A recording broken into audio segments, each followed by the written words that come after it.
Fathers Day, right? গতিকে চাহিদা বাবা মানে দিকে কি আছে প্লিজ সব বাবা মানে দয়া করে আপনারা মানে যদি বাবা বলে ভাবুଛନ୍ତି কি আছে নাই প্লিজ সমস্ত দিকে কি আছে দিকে ভাই আপনার বাবা কোন দিকে একটু ভাই দিকে দিকে কি আছে आपको बाबा माने অଛନ୍ତି দয়া করে কি আছে we wish you a very blessed happy birthday आपण मानकर सैक्रिफाइस परिवार पाई हम एक्नॉलेज करछु प्रभु आपण मानक आशीर्वाद करंतु अनुग्रह दियंतु कारण आपण मानकर पितृत्वता ईश्वरଙ୍କର पितृत्वतार प्रतिबिंब अटे मां माने कहबा कि आमेन and we wish you a very blessed Father's Day प्रभु आपण मानक आशीर्वाद करंतु निश्चय वाक्य परे परे आपण मानक पय प्रार्थना करी थैंक यू नमस्कार आज जेहेतु पितृ दिवस आ मो पाळीरे पड़िछि अनेक समय पितृ दिवस मातृ दिवस मो पाळीरे पड़े नाही तेणु मु प्रार्थनार सहित पितृ दिवस को केंद्र करी आज वाक्य को प्रचार करने पाई आ पितृत्व को मो अनुग्रहर दृष्टिकोण बुझेबा पाई पुणी अनुभव करने चेष्टा करेंगे कारण आध्यात्मिक दृष्टिकोण अनुग्रहर पितृत्व एक गभीर और पवित्र अनुभूति अटे it is a sacred and deepest experience one can have कारण मुझे बापा अटे and I know कि बापार अनुभूति केमती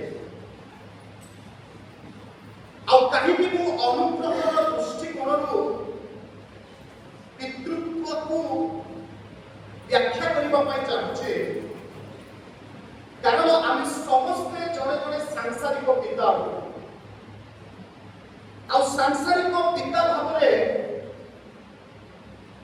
पाखे अनेक दुर्बलता अच्छी जो दुर्बलता माँ मैंने देखती छुआ मैंने देखती किंतु कही रखा चाहे अनुग्रहर पितृत्व आप प्रत्येक को साहाय्य करे जे ईश्वरଙ୍କର अपार करुणा ओ अनुग्रहर प्रतिबिंब हेबा पाए जेतेबेले हम बापार शब्द को देखुछु ए पितार शब्द आमानकु स्मरण में आनी दिए जे आमानक ऊपर आउ जण पिता अछंती से कि आमानकर चिंता करते से कि आमानकु अदृश्य भाबले सबुरे साहाय्य करते और जानती कि प्रिय भाई माने पितृत्वता ईश्वरଙ୍କର प्रतिबिंब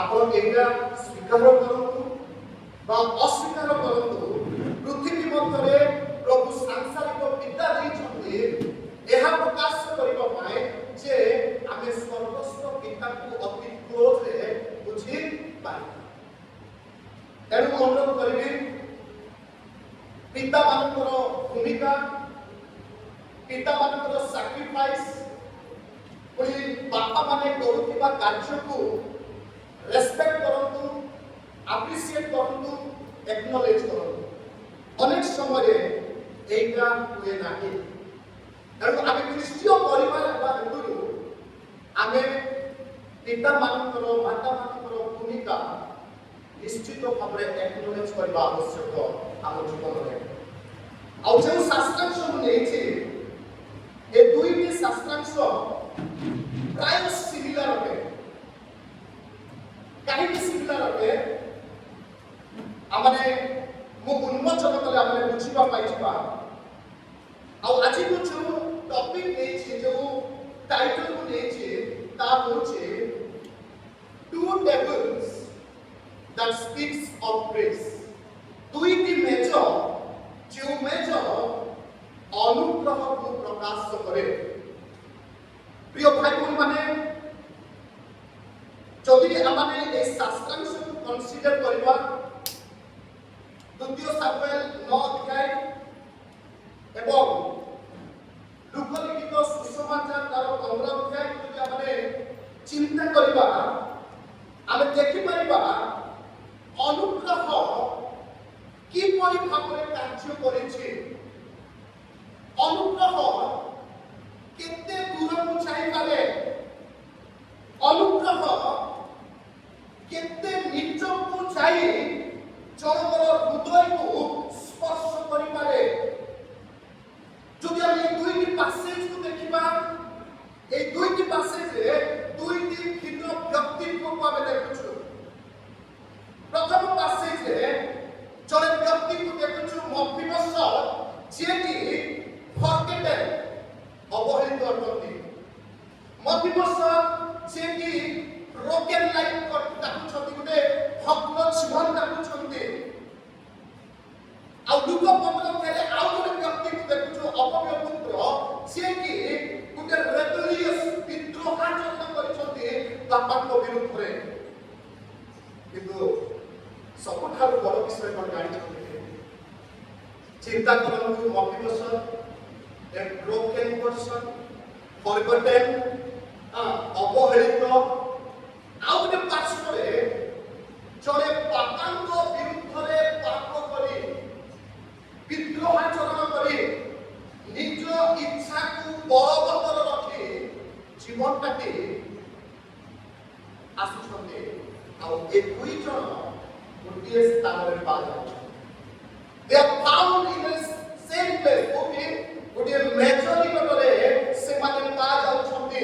ମଫିବୋଶତ ମେଜରେ, ପୁଣି ଅପବ୍ୟ ପୁତ୍ର ମେଜରେ। ତେଣୁ ମୁଁ ରଖିଛି two tables that speaks of grace.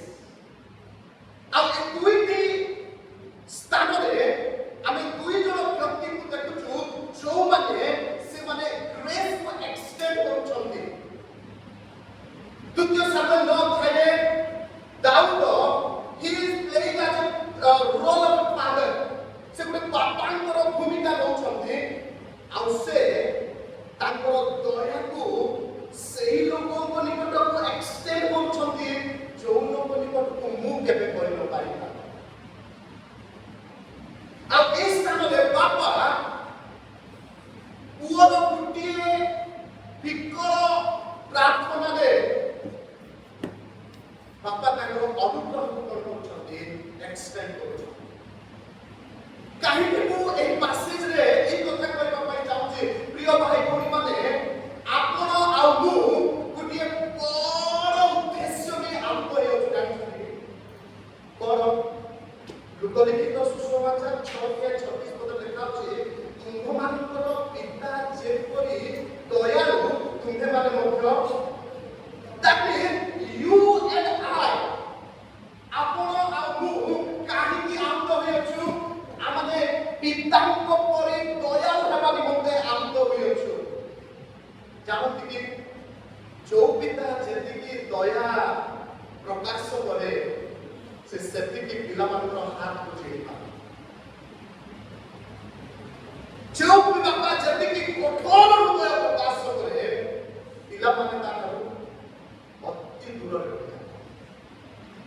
ତେଣୁ ଆଜି ମୁଁ କହିବି, ଯେହେତୁ ଆମେ ବାପା ମା ଭାବରେ ଅଛି, କେବଳ ବାପାଙ୍କୁ ମୁଁ କହିବି ନାହିଁ, ଆଜି ସାମୂହିକ ଭାବରେ ସମସ୍ତଙ୍କୁ କହିବି, ଆଉ ପାର୍ଟିକୁଲାରଲି ବାପା ମାନଙ୍କୁ କହିବି। ପ୍ରିୟ ଭାଇ ଭଉଣୀମାନେ, we are called to be merciful. ଆମେ ଦୟାଳୁ ହେବା ନିମନ୍ତେ ଡକାଯାଇଛୁ। କାହିଁକି ଦୟା ଆବଶ୍ୟକ? ପ୍ରିୟ ଭାଇ ଭଉଣୀମାନେ, କେଉଁ କାରଣରୁ ପ୍ରଭୁ ଯୀଶୁ ଖ୍ରୀଷ୍ଟ କହୁଛନ୍ତି ଲୁକ 6:10, ତୁମ୍ଭମାନଙ୍କର ପିତା ଯେପରି ଦୟାଳୁ ତୁମ୍ଭେମାନେ ମଧ୍ୟ ସେହିପରି ଦୟାଳୁ ହୁଅ। କାରଣ ଯାକୁବ ତାର 2:12 ଓ 13 ଲେଖା ଅଛି ଯେ ଯଦି ତୁମ୍ଭେମାନେ ଦୟା ପ୍ରକାଶ ନ କର, ତୁମ୍ଭେମାନେ କ'ଣ ହେବ? ଟିକେ ପଢିବା କି? ଯାକୁବ ତାର 2:13 13 পদକୁ ଦେଖନ୍ତୁ। କାରଣ ଯେ ଦୟା କଲେ ନାହିଁ, ମଣ୍ଡଳୀ ପଢ଼ନ୍ତୁ ସମସ୍ତେ ଏକସ୍ତ କରିବେ। କାରଣ ଯେ ଦୟା କଲେ ନାହିଁ ସେ ନିର୍ଦ୍ଦୟ ରୂପେ କଣ ହେବ? ଆଜ୍ଞା ପାପ କଲେ ଆମେ ବିଚାରିତ ହେବା ସେମିତି ନାହିଁ। ମଣ୍ଡଳୀ ଆଜି ପିତୃ ଦିବସରେ ମୁଁ କହିବାକୁ ଚାହେଁ ଆମେ ନିର୍ଦ୍ଦୟ ରୂପେ ବିଚାରିତ ହେବା ଯଦି ଆମ ଜୀବନ ମର୍ସି ଡିସପ୍ଲେ କରୁନା। ଅନେକ ସମୟରେ ଆମେ ଭାବୁଛୁ ହଁ ମୁଁ ତ ପାପ କରୁନାହିଁ। The one who is merciless, যে দয়া প্রকাশ করিপারে ନାହିଁ, যে অনুগ্রহ প্রকাশ করিপারে ନାହିଁ, ସେ କରିବ ନିର୍ଦ୍ଦୟ ରୂପେ ବିଚାରିତ ହେବ। ତାପରେ ଲେଖା ଅଛି ଦୟା କଣ କରେ ଆଜ୍ଞା? বিচার উপরে জয় গ্রহণ করে। If one declare you are victorious, যদি ଆପଣ জয় ধ্বনি କରିବା ପାଇଁ ଚାହାନ୍ତି, ଜୟ ଧ୍ୱନି କରିବାର ଗୋଟିଏ ମାଧ୍ୟମ ବାକ୍ୟ ପ୍ରକାଶ କରେ, କଣ କରନ୍ତୁ? ଦୟା ପ୍ରକାଶ କରନ୍ତୁ। ଆଜି ମଣ୍ଡଳୀ କାହିଁକି ଦୁର୍ବଳ ହେଉଛି ଜାଣିଛନ୍ତି କି? ଖ୍ରୀଷ୍ଟ ବିଶ୍ୱାସୀ ମାନେ କାହିଁକି ଦିନକୁ ଦିନ ଦୁର୍ବଳ ଖ୍ରୀଷ୍ଟୀୟ ଜୀବନ ଅତିବାହିତ କରୁଛନ୍ତି? କାରଣ ସେମାନେ ଦୟା ଖୋଜୁଛନ୍ତି, ଅନୁଗ୍ରହ ଖୋଜୁଛନ୍ତି, କିନ୍ତୁ ସେମାନଙ୍କ ଉପରେ ଦୟା ଏକ୍ସଟେଣ୍ଡ କରାଯାଉ ନାହିଁ। ଆଜି ମୁଁ କହି ରଖିବା ପାଇଁ ଚାହେଁ we are people of grace. ଆମେ ଅନୁଗ୍ରହର ଲୋକମାନେ ଅଟୁ। ଆଉ এই ଅନୁଗ୍ରହ ଆମର ଜୀବନରେ ଡିସପ୍ଲେ ହେବା ଆବଶ୍ୟକ। ଆସନ୍ତୁ ଦ୍ୱିତୀୟ ସାମୁଏଲ ତାର 9 ଅଧ୍ୟାୟ 3-4ଟି କଥା କହିବି ଆଜ୍ଞା ସମୟକୁ ଆଧାର କରି। ପ୍ରଥମ ବିଷୟ ଅନୁଗ୍ରହ কি প্রকার ভাবে ডিসপ্লে করা যাই পারিব, দয়া কিপরি প্রকাশ করা যাই পারিব, তার চরিত্র 4টি চরিত্র সম্বন্ধে কহিবি আজি অনুগ্রহ। প্রথম বিষয় গ্রেস সিক্স, অনুগ্রহ খোঁজে। প্রথম চরিত্র অনুগ্রহ হচ্ছে অনুগ্রহ কଣ করে আজ্ঞା খোঁজে। মতে ভারি ভাল লাগে দ্বিতীয় সামুয়েল তার 9 অধ্যায় 1 পদ দেখন্তু। দ্বিতীয় সামুয়েল 9 অধ্যায় 1 পদরে টিকে টিকে ব্যাকগ্রাউন্ড বুঝন্তু। প্রিয় মণ্ডলী দয়া করে বুঝন্তু, কারণ উইথ গ্রেট বার্ডেন মু এটা কহিবা পাই চাহুছে। কোন যদি আমি 8 অধ্যায় 15 পদକୁ ଯିବା, 8 ଅଧ୍ୟାୟ 15 ପଦରେ ଲେଖା ଅଛି ଏହି ରୂପେ ଦାଉଦ ସମୁଦାୟ ଇସ୍ରାଏଲ ଉପରେ କଲେ ଆଜ୍ଞା ରାଜତ୍ୱ କଲେ। ହି ବିକେମ୍ କିଙ୍ଗ ଅଫ ଇସ୍ରାଏଲ, ସେ ରାଜା ହେଲେ। ହି କେମ୍ ଟୁ ଦି ପାୱାର, ତାଙ୍କୁ କ୍ଷମତା ଦିଆଗଲା। ହି କେମ୍ ଟୁ ଦି ପୋଜିସନ, ତାଙ୍କୁ ଗୋଟେ ପୋଜିସନ ଦିଆଗଲା। ଏଣ୍ଡ ବାକ୍ୟରେ ଲେଖା ଅଛି ତାର 14 ପଦରେ ଯେ ଦାଉଦ ଯେଉଁ ଆଡ଼େ ଗଲେ ସଦାପ୍ରଭୁ ତାଙ୍କୁ ବିଜୟ ପ୍ରଦାନ କଲେ। That means he became more glorious. ଚିନ୍ତା କର, ତାର ପୋଜିସନ, ପାୱାର, ପପୁଲାରିଟି, ସେ ରାଜତ୍ୱରେ ଅଛନ୍ତି। କିନ୍ତୁ ମୋତେ ଆଶ୍ଚର୍ଯ୍ୟ ଲାଗୁଛି, and God really spoke to me ଯେତେବେଳେ ମୁଁ ପାସେଜକୁ 1 week ହେଲା ଷ୍ଟଡି କରୁଥିଲି in the perspective of preparation, ପ୍ରଭୁ ମୋତେ ବହୁତ ବିଷୟ କହୁଥିଲେ। ସେ ରାଜତ୍ୱ ଭାର ଗ୍ରହଣ କଲା ପରେ ତାର ଦୂରକୁ ଚାଲୁଛନ୍ତି, କଣ ଚାଲୁଛନ୍ତି ଟିକେ ବୁଝନ୍ତୁ। ସେ ଏକ ପଦ, ଜଣେ ରାଜା ପୋଜିସନ, ପାୱାର, ପପୁଲାରିଟି ଆସିଲା ପରେ से पचारुछंती खोजुछंती कौन खोजुछंती आज्ञा बड़ विषय खोजुना गोटे गाड़ी मार कार्य खोजुना हंती इस बाइबल को पढ़ंती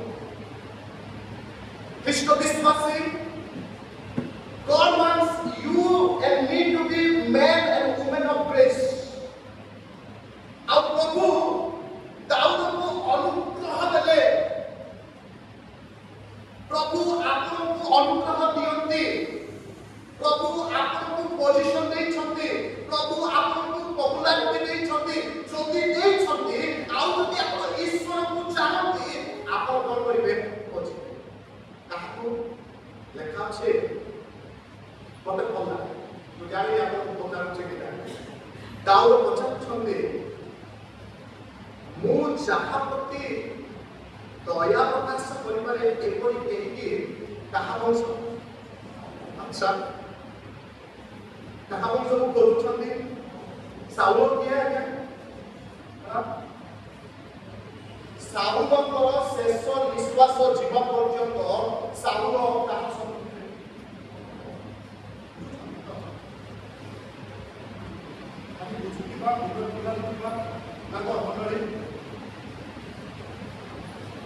साउल अनवरत प्रयास करुथिले काक मारिबा पाई ए बोलिकी साउल को मारिबा पाई निकाल विवाह करले मु आश्चर्य look at how grace is extended ए प्रकार उते शत्रुता विवादता कलह वंशକୁ दाऊद खोजिବା କଥା କଣ ପାଇଁ ପ୍ରତିଶୋଧ ନେବା ପାଇଁ ନାହିଁ କିନ୍ତୁ ସେ କରୁଛନ୍ତି ମୁଁ କାହାକୁ ଦୟା ପ୍ରକାଶ କରିବି ଏପରି କିଏ ଅଛନ୍ତି କି ମଣ୍ଡଳୀ କ'ଣ ଶିଖୁଛୁ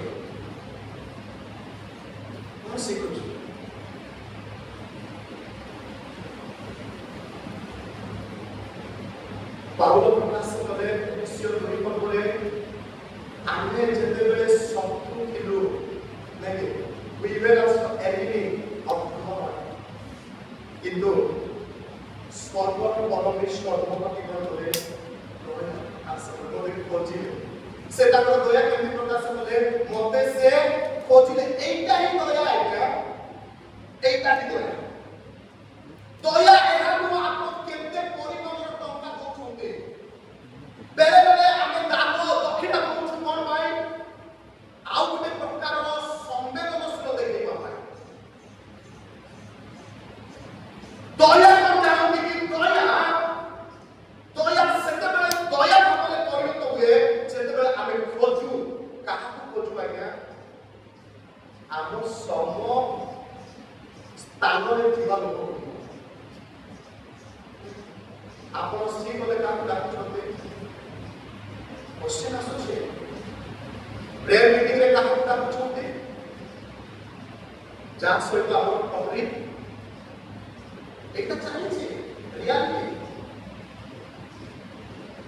କିନ୍ତୁ ଦାଉଦ ସେ ରାଜତ୍ୱକୁ ଆସିଲା ପରେ ସେ ପଚାରୁଛନ୍ତି ମୁଁ କାହା ପ୍ରତି ଦୟା ପ୍ରକାଶ କରିବି ସାଉଲଙ୍କର ବଂଶର କିଏ ଅଛନ୍ତି କି ଅନୁକ୍ରମ ଖୋଜ ଉତ୍ତରରେ ଆସୁଛି ହଁ କିଏ ସେ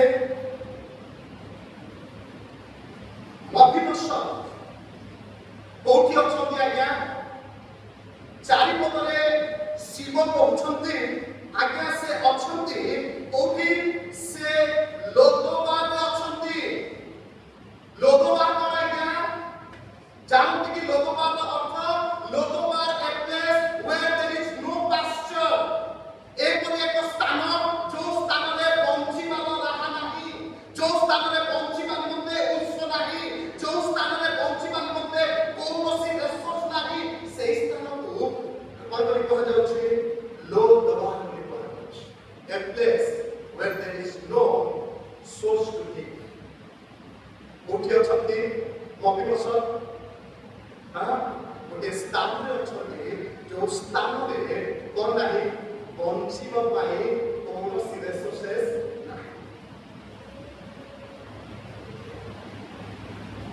ମଛାର ପାଇକି ସରଗ ତିଆରି ଅଶେଷ ଯାତନା ସହିଲେ ମତେ ଖୋଜି ଖୋଜି ମୁଁ କୋଉଠି ଥିଲି ଆଜ୍ଞା? ଲୋ ବାବାରେ ଥିଲି। ବଞ୍ଚିବା ପାଇଁ ବାଟ ନଥିଲା, ବଞ୍ଚିବା ପାଇଁ ରିସୋର୍ସ ନଥିଲା, କିନ୍ତୁ ମୋହନ ପରମେଶ୍ୱର ସେ ସ୍ୱର୍ଗ ଯୋଉଠିକି ପବିତ୍ର, ଯୋଉଠିକି ଗୌରବ ପାଉଥିଲେ, ସେ ପରିତ୍ୟାଗ କଲେ। ଲୋ ବାବାକୁ ଆସିକି ମତେ ଖୋଜିଲେ। ଆପଣ ସେଇ ପ୍ରଭୁକୁ ଜାଣନ୍ତି, ଆପଣ ସେଇ ପ୍ରଭୁକୁ ବିଶ୍ୱାସ କରନ୍ତି, ଆପଣ ସେଇ ପ୍ରଭୁଙ୍କର ଅନୁଦାନ କରନ୍ତି। ଆପଣ ଖୋଜୁଛନ୍ତି କି ସେଇ ପ୍ରକାର ଲୋକମାନଙ୍କୁ? ଆଜି ଅନେକ ଲୋକ ମଣ୍ଡଳୀରେ କୋଉଠି ଅଛନ୍ତି? ଲୋକ ବାଟେ ଅଛନ୍ତି, ଚାହୁଁଛନ୍ତି ସେମାନେ କିଏ ଟିକେ ଆସନ୍ତୁ, କିଏ ଟିକେ ଖୋଜନ୍ତୁ। ମଣ୍ଡଳୀ, ଆପଣ ଯଦି ଅନୁଗ୍ରହ ପିତୃତ୍ୱ ଧାରଣ କରିଛନ୍ତି, ଖୋଜନ୍ତୁ ସେ, କାରଣ ଖୋଜିବା ଦ୍ୱାରା ଅନୁଗ୍ରହ କରୁବେ, ପ୍ରକାଶିତ ହୁଏ। ତେଣୁ ଦାଉଦ କହିଲେ, ଏପରି କିଏ ଅଛନ୍ତି କି ଆପଣ କେବେ ବସିକି ଭାବିଛନ୍ତି କି ପ୍ରଭୁ ମୋତେ ଅନୁଗ୍ରହ ଦେଇଛନ୍ତି, ପ୍ରଭୁ ମୋତେ ଦୟା ଦେଇଛନ୍ତି, ଆଶୀର୍ବାଦ କରିଛନ୍ତି, ମୁଁ ଏହି ମାସରେ ମୁଁ କାହାକୁ ଟିକେ ଦୟା ଦେଖିବି, କାହାକୁ ଟିକେ ଖୋଜିବି? ଆପଣ କେବେ ଚେନ୍‌କୁ ଦେଖିକି ଭାବିଛନ୍ତି କି ଏହି ବ୍ୟକ୍ତି ଦୀର୍ଘ ମାସ ଧରି ଚର୍ଚ୍ଚ ଆସୁନାହିଁ, ତାକୁ ଟିକେ ଫୋନ୍ କରି ପଚାରିବି କି କାରଣ ଆମ୍ବାନୀ ଦେଇଛି ଜିଓ ଖାତା, ଏ ଜିଓ ଖାତାକୁ ତ ଟିକେ ବ୍ୟବହାର କରନ୍ତୁ ଆଜ୍ଞା। କେବେ କରିଛନ୍ତି କି? ନା ଆପଣ ଯେମିତି ଠିକ୍ ଅଛି ଗ୍ୟାସ୍ କେତେ ମାସ କେତେ, ଦ୍ୟାଟ୍ ମିନ୍ସ ଆପଣ ସେଇ ଆପଣଙ୍କ ଯୋଗ୍ୟ ଆଚରଣ କରୁନାହାନ୍ତି। ଓ ବାବା, ତୁମମାନଙ୍କର ସମସ୍ତ ପିଲା ଯେପରି ଦୟାଳୁ, ତୁମେମାନେ ମଧ୍ୟ ସେହିପରି। ଏଇଠୁ ଆପଣ ବଞ୍ଚିତ ହେଉଛ, ମୁଁ ବଞ୍ଚିତ ହେଉଛୁ। ଅନୁଗ୍ରହ ଖୋଜେ, କେବଳ ଅନୁଗ୍ରହ ଖୋଜେ ତାହା ନୁହଁ। ଦ୍ୱିତୀୟ ବିଷୟ କହିବି, ଅନୁଗ୍ରହ ଗ୍ରହଣ କରେ। Grace welcomes, grace accepts. ଖୋଜିବା ଆଉ ଗ୍ରହଣ କରିବା ଗୋଟିଏ ମୁଦ୍ରାର ଦୁଇଟି ପାର୍ଶ୍ୱ ଅଟେ। ଆପଣ ଖୋଜିବେ, ଗ୍ରହଣ କରିବେ ନାହିଁ। ଶୁଣନ୍ତୁ, 3 ଅଧ୍ୟାୟ 3 ପଦ ଲେଖା ଅଛି। ଦାଉଦ ପୁଣି ଥରେ ପଚାରୁଛନ୍ତି, କଣ ବୋଲି ପଚାରୁଛନ୍ତି? କିଏ ଅଛନ୍ତି କି? ତାପରେ ଶିବ ଡିସ୍କ୍ରାଇବ୍ କରୁଛନ୍ତି। ହଁ, ଶିବ ଅଛି ଯେ ସେ ଶିବ ଭଲ ମସିବତ ଅଛି କି ମହିବସତ ଅଛି, କିନ୍ତୁ ସେ କଣ ଅଛନ୍ତି? ଛୋଟା ଅଛନ୍ତି। ତାର ତ ଅନୁଗ୍ରହ, ପ୍ରିୟ ଭାଇ ଭଉଣୀମାନେ, ସେ ଗ୍ରହଣ କରେ ଅନ୍ୟର ଦୁର୍ବଳତାକୁ, ଅନୁଗ୍ରହ ଗ୍ରହଣ କରେ ଅନ୍ୟର ସର୍ଟକମିଂସକୁ, ଅନୁଗ୍ରହ ଅନ୍ୟର ଦୁର୍ବଳତାକୁ ବିଚାର କରେ ନାହିଁ। ଦାଉଦ ସେ ଅନୁଗ୍ରହରେ ପରିପୂର୍ଣ୍ଣ ହେଲେ। ଯଦି ଲୁକ 15 ଅଧ୍ୟାୟ 20 ପଦ ଦେଖିବେ, ଲେଖା ଅଛି, ପିତା ପୁତ୍ରକୁ ଦେଖି ଦୟାରେ କଲେ, ବିଗଳିତ ହେଲେ, କିନ୍ତୁ ପିତା ପୁତ୍ରକୁ ଜଜ୍ କଲେ କେମିତି? ତୁ ତ ଭାଗ ନେଇକି ପଳେଇବ, ତୁ କଣ ପାଇଁ ଆସିଛୁ? প্রিয় ভাই বোনମାନେ, ଯୋଉ ପର୍ଯ୍ୟନ୍ତ ମଣ୍ଡଳୀ ଏହି ପ୍ରକାରର ଅନୁଗ୍ରହ, ଏହି ପ୍ରକାର ଦୟା ଡିସପ୍ଲେ କରିବ ନାହିଁ, କୌଣସି ଅତିଥିଙ୍କ ପୁଅ ଆସିବେ ନାହିଁ। ଆଶା କରୁଛି ବୁଝୁଥିବେ। ଅନୁଗ୍ରହ ୱେଲକମ୍ସ କରେ, ଆକ୍ସେପ୍ଟ କରେ। କାହାକୁ ଆକ୍ସେପ୍ଟ କରୁଛି ଆଜ୍ଞା ଅନୁଗ୍ରହ? ମତିବର୍ଷ। ଜାଣନ୍ତି କି ମତିବର୍ଷ ସେ ଜଣେ କ୍ରିପଲ୍, ଲଜ୍ଜାରେ ପରିପୂର୍ଣ୍ଣ। କାହିଁକି ଲଜ୍ଜାରେ ପରିପୂର୍ଣ୍ଣ? ଈଶ୍ୱରଙ୍କର ବାକ୍ୟ ଅନୁସାରେ ସାଉଲ ବଂଶ ରିଜେକ୍ଟେଡ୍, ସାଉଲ ବଂଶ ଦଣ୍ଡପ୍ରାପ୍ତ। ଏଥିପାଇଁ ସେ ଲଜ୍ଜିତ। ଜଣେ ବାପାଙ୍କର କୁକାର୍ଯ୍ୟ ସକାଶେ ଲଜ୍ଜିତ ହେଲା ବେଳେ ଲୁକ 15 ଅଧ୍ୟାୟରେ ପୁଅ তথাপি অনুগ্রহ সেମାନଙ୍କୁ কଣ କରିଛି accept କରିଛି।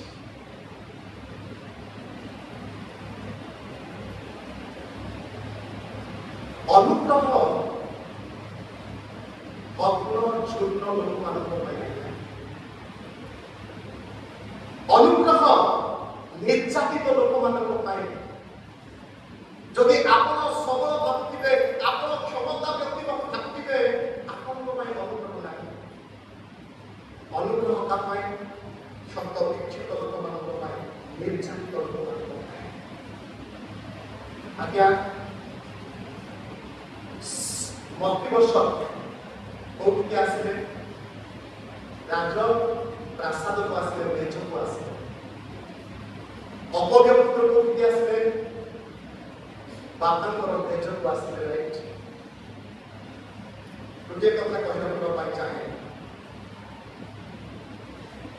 table is not for judgment. ମେଜ ବିଚାର ନିମନ୍ତେ ନୁହେଁ, table is to display the greater grace. ମେଜ ମହାନ ଅନୁଗ୍ରହକୁ ପ୍ରକାଶ କରିବା ପାଇଁ। ତେଣୁକରି ଗୀତ ରଚକ ତାର 103 ଗୀତର 8 ରୁ 14 ପଦ ମଧ୍ୟରେ ସେ ଏହି କଥା ଲେଖନ୍ତି। କଣ ଲେଖନ୍ତି ମୁଁ ଦୟାକରି ପଢିବା ପାଇଁ ଚାହିଁବି। କି ପ୍ରକାର ଭାବରେ ଗୀତ ରଚକ ଅନୁଗ୍ରହକୁ ପାଇଛନ୍ତି ଆଉ ଈଶ୍ୱରଙ୍କର ଅନୁଗ୍ରହ କେମିତି ଗୀତ ରଚକଙ୍କୁ ଆକ୍ସେପ୍ଟ କରିଛି, ସେଇ କଥା ସେ ପ୍ରକାଶ କରୁଛନ୍ତି। କଣ କରି ପ୍ରକାଶ କରୁଛନ୍ତି?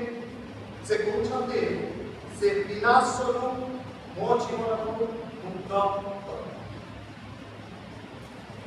ମତେ ବହୁତ ଭଲ ଲାଗେ 9 ପଦ 8 ରୁ 9 ପଦ ଲେଖାଉଛି, ସଦା ପ୍ରଭୁ ସ୍ନେହଶୀଳ କୃପାମୟ କ୍ରୋଧରତୀୟ, ସେ ଟିକେ ଜୋରରେ କହିବା କି ସେ ଅତ୍ୟନ୍ତ। ଆଉ ଏହି ଦୟା କେମିତି ପ୍ରକାଶ କରିଛନ୍ତି ଆଜ୍ଞା? ସେ ଏହି ଦୟାକୁ ପ୍ରକାଶ କରିଛନ୍ତି 9 ଆଉ 10 ପଦରେ। କେମିତି? ସେ ଧମକାଇ ନାହାନ୍ତି ଆମମାନଙ୍କୁ। ହାଲେଲୁୟା। ଯଦି ପ୍ରଭୁ ଧମକେଇ ଥାନ୍ତେ ଆମର ଆଡ୍ରେସ୍ ଶୁଣିଥାନ୍ତେ। ସେ ଦୟାଳୁ ବୋଲି କେମିତି ପ୍ରକାଶ କରିଛନ୍ତି? ସେ ଆମକୁ ଧମକେଇ ନାହାନ୍ତି। ତାପରେ ଲେଖାଉଛି, ସେ ଆମଙ୍କର ପ୍ରତି ସଦାକାଳ କ୍ରୋଧ ରଖି ନାହାନ୍ତି। ସେ ଆମକୁ ୱେଲକମ୍ କରିଛନ୍ତି। ପ୍ରିୟ ଭାଇମାନେ, ଆଜି ଆପଣଙ୍କର କର୍ତ୍ତବ୍ୟ, ମୋର କର୍ତ୍ତବ୍ୟ, ଗୋଟେ ପରିପକ୍ୱ ଖ୍ରୀଷ୍ଟ ବିଶ୍ୱାସୀ ଭାବରେ ଗ୍ରହଣ କରିବା। regardless of ways. ଆମେ କେହି ପରଫେକ୍ଟ ନୁହଁ। we are imperfect. ଆପଣ ଯୋଉଠି ନିଜକୁ ପରଫେକ୍ଟ ବୋଲି ଭାବୁଛନ୍ତି, ହୁଏତ ତାହା ମୋ ଦୃଷ୍ଟିରେ imperfect. ମୁଁ ମୋର ଯୋଉଟାକୁ ମୁଁ ପରଫେକ୍ଟ ବୋଲି ଭାବୁଛି, ହୁଏତ ଆପଣଙ୍କ ଦୃଷ୍ଟିରେ ସେଇଟା imperfect. we are not perfect. Since we are not perfect, we require grace of God to be perfect, right? हमको कौन दरकार? ईश्वरଙ୍କର ଅନୁଗ୍ରହ ଦରକାର ପରଫେକ୍ଟ ହେବା ପାଇଁ। ତେବେ ଜଣେ ଖ୍ରୀଷ୍ଟ ବିଶ୍ୱାସ ଭାବରେ ଆମେ ମଧ୍ୟ ଅନ୍ୟକୁ କଣ କରିବା ଦରକାର? ଅନୁଗ୍ରହ ଦେବା। କେମିତି ଅନୁଗ୍ରହ ଦେବେ? ପ୍ରଥମେ ଖୋଜିବା ଦ୍ୱାରା। କେମିତି ଅନୁଗ୍ରହ ପ୍ରକାଶ କରିବେ? ସେମାନଙ୍କୁ ଟିକେ ନିଜର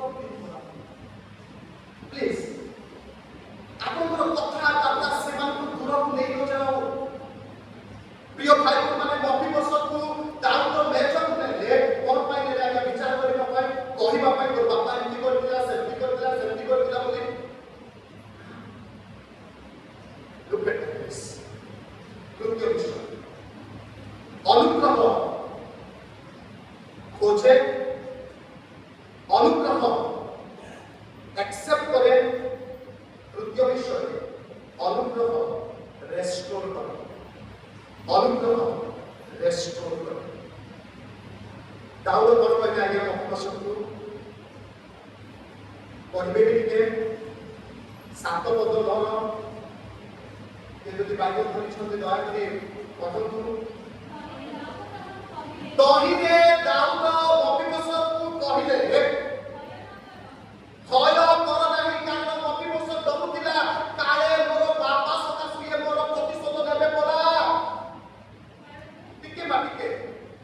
ଭୟ ଥିଲା।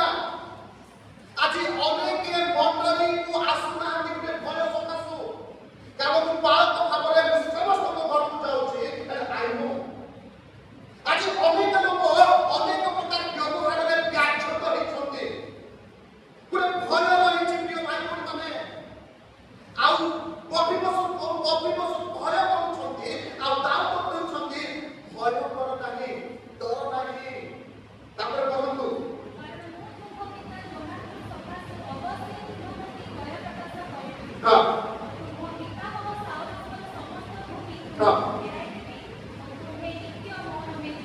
तुम्भे नित्य मोहर मेजरे मेजरे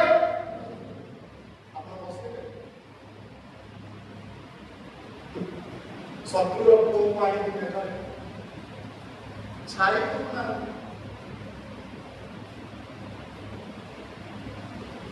look at this प्रिय भाई बहन माने grace restores identity and dignity। अनुग्रह केवल वेलकम करे ना, अनुग्रह से मर्यादा दिए जो मर्यादा से पाइबा योग्य। आमे मर्यादा खाली कभी कभी पहुंचो गुरु को प्रेम करते तो वो मैं प्रार्थना करें की करता से प्रार्थना की बुरा है जो प्रार्थना करती है सही लोगों को डिग्निटी आइडेंटिटी को नहीं नोटिबा नष्ट करते हैं से प्रार्थना प्रवेश करेंगे दाऊद परि बंधु आज प्रभु चाहते मंडली should display grace restores identity and dignity and अनुग्रह प्रिय भाई भौणी माने मन रखନ୍ତୁ कौनसी भाବରେ आइडेंटिटी को चोरी करे नाही। अनुग्रह आइडेंटिटी को चोरी करे नाही। आज प्रभु चाहते we must restore dignity and identity of the people। যদি আমি অনুগ্রহ পাইଛୁ মোর প্রিয় মণ্ডলী পিতাଙ୍କୁ দেখନ୍ତୁ লুকপତ୍ର পত্ରରେ পিতা କଣ କରୁଛନ୍ତି, ପୁଣି ଥରେ କହୁଛନ୍ତି ୟା ନିମନ୍ତେ କଣ କର, ଗୋଟେ ଉତ୍ତମ ବସ୍ତ୍ର ଆଣ, ମୁଦ୍ରିକା ଆଣ, ୟାକୁ ପିନ୍ଧାଅ। ବାପା କଣ କରୁଛନ୍ତି, ରେଷ୍ଟୋର କରୁଛନ୍ତି। କଣ ରେଷ୍ଟୋର କଲେ, आइडेंटिटी आउ डिग्निटी। जदि आम द्वारा कहार आइडेंटिटी डिग्निटी नष्ट होइछि, हमरो गसिप द्वारा हमरो रूमर्स द्वारा जदि हमें कहार आइडेंटिटी आउ डिग्निटी को नष्ट करिछु, आज प्रभु कहउछन्ते रेस्टोर बेबी ताकर पुनर्स्थापना करନ୍ତୁ। आपण जदि आपनकर आइडेंटिटी डिग्निटी को कहार नष्ट करि पुनरुद्धार करूनांती, you are not men and women of grace। प्रिय भाई भौणी माने मौखिकस्वर से रेस्टोर हेउछन, तागर आइडेंटिटी रेस्टोर होला, तागर डिग्निटी रेस्टोर होला, एवं ताकर पोजिशन रेस्टोर होला। राइट, मौखिकस्वर गोटे राज्य कारागार लोक नुहति, से कोटि रहबा कथा, राज्य प्रसाद रहबा कथा, ଆଉ ଦାଉଦ ତାଙ୍କୁ କୋଟି ରଖିଛନ୍ତି ରାଜ୍ୟ ପ୍ରସାଦ ଦେଇଛନ୍ତି। ପ୍ଲିଜ୍ এই ସତ୍ୟତାକୁ ବୁଝନ୍ତୁ। ଯୋଉ ପର୍ଯ୍ୟନ୍ତ এই ସତ୍ୟତାକୁ ଆମେ ବୁଝିବା ନାହିଁ সেই পর্যন্ত ଆମେ ଅନୁଗ୍ରହକୁ ବୁଝିପାରିବା ନାହିଁ। We cannot understand the grace of God। କେତେ ଅନୁଗ୍ରହ ପ୍ରଭୁ ଆମକୁ ପ୍ରକାଶ କରିଛନ୍ତି ତାହା ବୁଝିପାରିବା ନାହିଁ।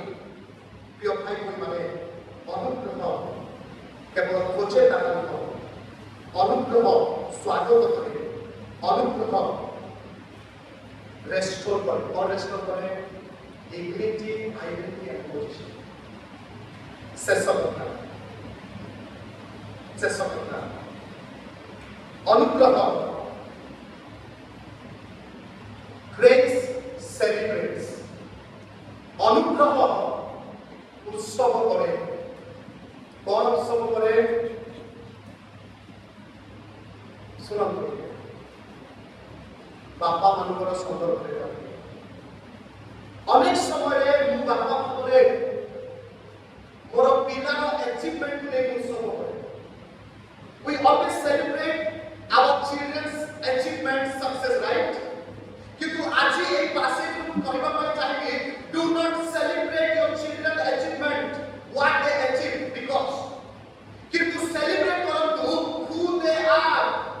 ସେମାନେ କିଏ ଏଥିପାଇଁ ସେଲିବ୍ରେଟ୍ କରନ୍ତୁ not because they perform but because they belong।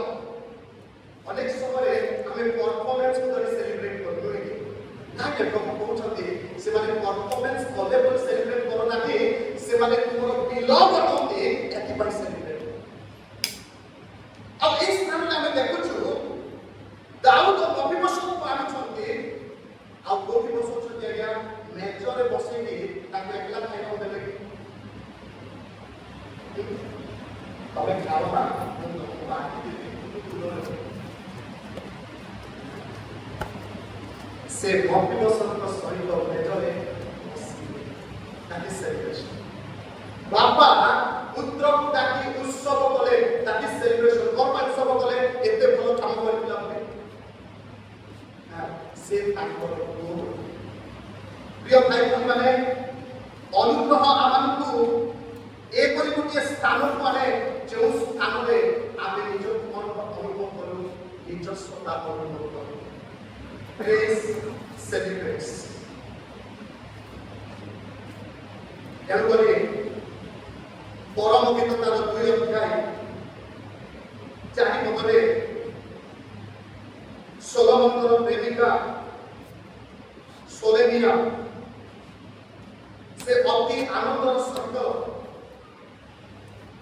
ଘୋଷଣା କରି କହୁଛନ୍ତି ସେ ଅନୁଗ୍ରହ କଣ ଅନୁଗ୍ରହ କି ପ୍ରକାର ଅଟେ ଆଉ ଅନୁଗ୍ରହ ତାଙ୍କ ଜୀବନରେ କଣ ଆଣି ଦେଇଛି ଏହା ସେ ବୁଝିଲା ପରେ ପରମ ଗୀତ ତାର 2 ଅଧ୍ୟାୟ 4 ପଦରେ ସେ ଲେଖୁଛନ୍ତି କଣ ଲେଖୁଛନ୍ତି ଟିକେ ପଢିବେ କି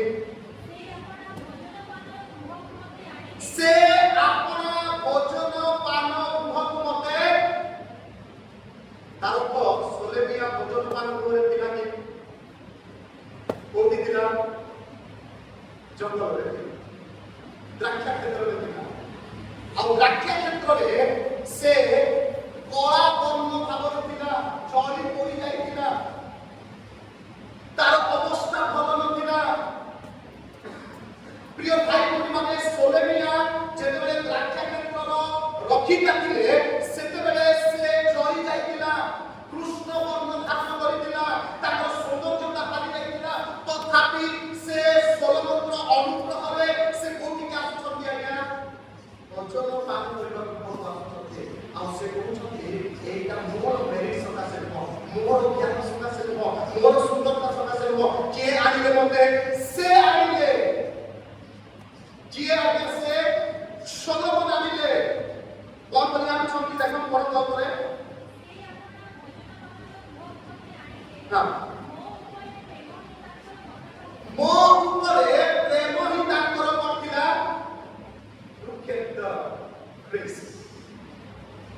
आई बहुत भल भाई परम गीत को एक्सपोज करबो प्रिय भाई माने परम गीत रे सोलेमिया she understand the grace